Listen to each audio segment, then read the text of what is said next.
മദീനയിലെ ദാറുൻ നബിക എന്ന സ്ഥലത്തായിരുന്നു അബ്ദുള്ളയുടെ ഖബറുണ്ടായിരുന്നത്. 6 വയസ്സുകാരനായ മുഹമ്മദ് നബി സല്ലല്ലാഹു അലൈഹി വസല്ലം തൻ്റെ പിതാവിൻ്റെ ഖബറിന് മുന്നിൽ നിൽക്കുന്നു. പിതാവിനെ ഒരിക്കൽ പോലും കാണാൻ ഭാഗ്യം ലഭിക്കാത്ത ആ മകൻ തൻ്റെ ഉമ്മയുടെ കയ്യിൽ പിടിച്ച് ആ മണ്ണിലേക്ക് നോക്കി നിന്നു. ഉമ്മ ആമിന ബീവി ഖബറിലേക്ക് ചൂണ്ടി, "ഇവിടെയാണ് നിന്റെ ഉപ്പ ഉറങ്ങുന്നത്" എന്ന് പറഞ്ഞപ്പോൾ കുഞ്ഞു മുഹമ്മദ് സല്ലല്ലാഹു അലൈഹി വസല്ലമയുടെ ഉള്ളിലുണ്ടായ വികാരം വാക്കുകൾക്കതീതമായിരുന്നു. ഭർത്താവിൻ്റെ വിയോഗം ഏൽപ്പിച്ച തീരാത്ത വേദന ആമിന ബീവിക്ക് ആ നിമിഷം വീണ്ടും അനുഭവപ്പെട്ടു. തൻ്റെ മകൻ അനാഥനായി വളരുന്നതിൻ്റെ സങ്കടം അവർക്ക് നിയന്ത്രിക്കാനായില്ല. അവർ ഖബറിന് അരികിലിരുന്നു വിതുമ്പി. ഈ കാഴ്ച കണ്ട 6 വയസ്സുകാരനായ മുഹമ്മദ് നബി സല്ലല്ലാഹു അലൈഹി വസല്ലം തങ്ങളുടെ കണ്ണുകൾ നിറഞ്ഞു. ഉമ്മയെ ആശ്വസിപ്പിക്കാൻ ആ പിഞ്ചു കൈകൾ ശ്രമിച്ചു കൊണ്ടേയിരുന്നു. മദീനയിൽ താമസിച്ച ആ ഒരു മാസക്കാലം പലതവണ അവർ പിതാവിൻ്റെ ഖബർ സന്ദർശിച്ചു, പ്രാർത്ഥനകൾ നടത്തി. പിൽക്കാലത്ത് നബി സല്ലല്ലാഹു അലൈഹി വസല്ലം വലിയൊരു പ്രവാചകനായി മാറിയപ്പോൾ മദീനയിലൂടെ നടക്കുമ്പോൾ ഈ നിമിഷങ്ങൾ ഓർത്തെടുക്കുമായിരുന്നു. നബി സല്ലല്ലാഹു അലൈഹി വസല്ലം മദീനയിൽ നിന്ന് മക്കയിലേക്ക് ഹിജ്റ പോയപ്പോൾ ഈ ഖബറിനരികിൽ നിന്ന് പ്രാർത്ഥിച്ചത് ചരിത്രത്തിലുണ്ട്. ഖബറിനരികിൽ നിൽക്കുമ്പോൾ നബിയുടെ ഉപ്പ എത്ര നല്ല മനുഷ്യനായിരുന്നുവെന്നും അബ്ദുൽ മുത്തലിബിന് അദ്ദേഹം എത്ര പ്രിയപ്പെട്ടവനായിരുന്നുവെന്നും ആമിന ബീവി മകന് വിവരിച്ചു കൊടുത്തിട്ടുണ്ടാകണം. മദീനയിലെ ബന്ധുക്കളോട് യാത്ര പറഞ്ഞ് അവർ മക്ക ലക്ഷ്യമാക്കി നീങ്ങി. എന്നാൽ യാത്ര തുടങ്ങിയ കുറച്ച് കഴിഞ്ഞപ്പോൾ തന്നെ ആമിന ബീവിക്ക് ശാരീരികമായ അസ്വസ്ഥതകൾ അനുഭവപ്പെട്ടു തുടങ്ങി. ചുട്ടുപൊള്ളുന്ന മരുഭൂമിയുടെ നടുവിൽ വെച്ച് ആമിന ബീവിയുടെ രോഗം കഠിനമായി. അവർക്ക് ഒട്ടകപ്പുറത്ത് ഇരിക്കാൻ പോലും കഴിയാത്ത അവസ്ഥയായി. തുടർന്ന് അബവാദ് എന്ന സ്ഥലത്ത് അവർ താവളമടിച്ചു. അവിടെ ഒരു തണൽ പോലും ഇല്ലാത്ത അവസ്ഥയായിരുന്നു. 6 വയസ്സുകാരനായ മുഹമ്മദ് നബി സല്ലല്ലാഹു അലൈഹി വസല്ലം തൻ്റെ ഉമ്മയുടെ അരികിലിരുന്ന് ആ മുഖത്തേക്ക് നോക്കി. ആ മുഖത്തെ പ്രകാശം മങ്ങുന്നത് കണ്ട് ആ കുഞ്ഞ് ഭയപ്പെട്ടു. ഉമ്മു ഐമൻ കിട്ടാവുന്ന വെള്ളമെടുത്ത് ആമിന ബീവിയുടെ മുഖത്ത് തളിച്ചു കൊണ്ടിരുന്നു. മരണം മുന്നിൽ കണ്ട ആമിന ബീവി വിറയ്ക്കുന്ന കൈകൾ കൊണ്ട് തൻ്റെ മകനെ അടുത്തേക്ക് വിളിച്ചു. ആ പിഞ്ചു മുഖം മാറോടണച്ചു പിടിച്ചു. തൻ്റെ ഏക മകൻ അനാഥനാകാൻ പോകുകയാണെന്ന തിരിച്ചറിവ് ആ ഉമ്മയെ വല്ലാതെ വേദനിപ്പിച്ചു. എന്നിട്ട് ആ ഉമ്മ മകനോട് പറഞ്ഞു, "മകനെ, അള്ളാഹു നിന്നെ അനുഗ്രഹിക്കട്ടെ. നീ ജനിച്ചത് വലിയൊരു ദൗത്യത്തിനാണ്.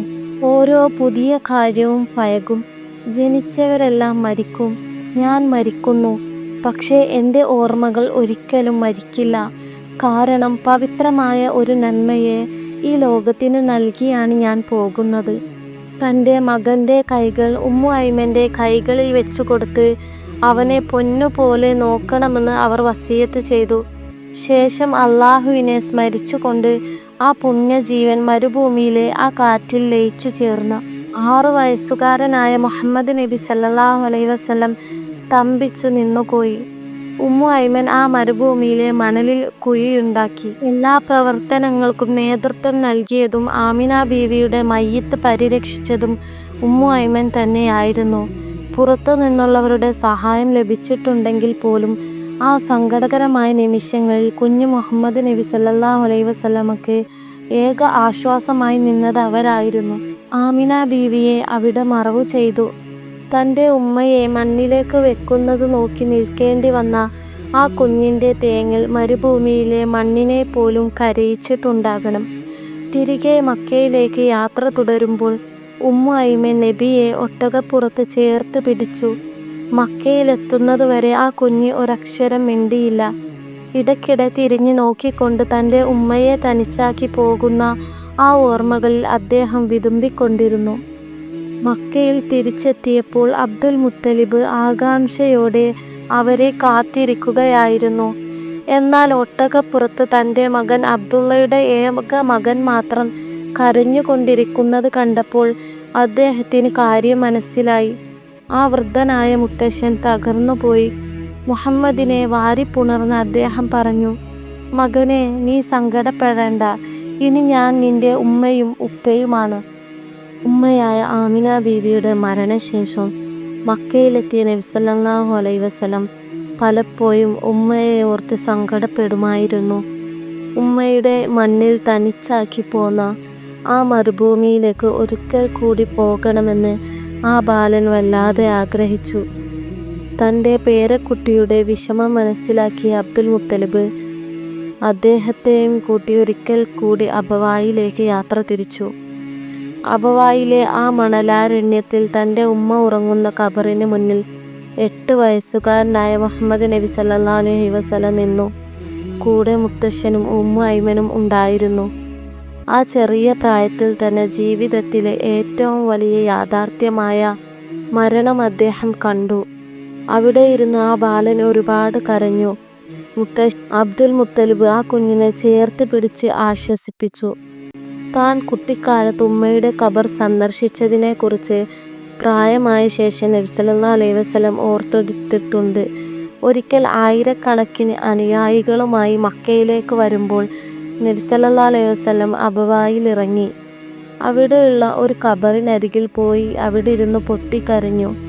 അപ്പോൾ കൂടെയുള്ളവർ ചോദിച്ചു, അല്ലാഹുവിൻ്റെ റസൂലേ, അങ്ങ് എന്തിനാണ് ഇത്രയേറെ കരയുന്നത്? അപ്പോൾ നബി സല്ലല്ലാഹു അലൈഹി വസല്ലം പറഞ്ഞു, ഇതെൻ്റെ ഉമ്മയുടെ ഖബറാണ്. എൻ്റെ ഉമ്മ എന്നോട് കാണിച്ച സ്നേഹവും കരുണയും ഞാൻ ഓർത്തുപോയി. അതെന്നെ കരയിപ്പിക്കുന്നു. 6 വയസ്സുകാരനായ കുട്ടിക്ക് തൻ്റെ ഉമ്മയോടുണ്ടായിരുന്ന ആ ആഴത്തിലുള്ള സ്നേഹം അവസാന ശ്വാസം വരെ നബിയുടെ ഉള്ളിലുണ്ടായിരുന്നു. ലോകത്തിനു മുഴുവൻ കരുണയായി വന്ന പ്രവാചകൻ തൻ്റെ ഉമ്മയുടെ ഓർമ്മകൾക്ക് മുന്നിൽ വിതുമ്പുന്ന ആ കാഴ്ച സ്വഹാബികളെയും കരയിപ്പിച്ചു. നബി തങ്ങളുടെ കുട്ടിക്കാലത്തെ ഈ സങ്കടങ്ങൾക്ക് സാക്ഷിയായി എന്നും കൂടെ ഉണ്ടായിരുന്നത് ഉമ്മു ഐമനായിരുന്നു. ഉമ്മയുടെ ഖബറിനരികിൽ കരഞ്ഞു നിൽക്കുന്ന ആ ബാലനെ ചേർത്ത് പിടിച്ച് മക്കയിലേക്ക് തിരികെ കൊണ്ടുവരുമ്പോഴെല്ലാം അവർ നബിയുടെ കണ്ണീർ ഒപ്പിയിരുന്നു.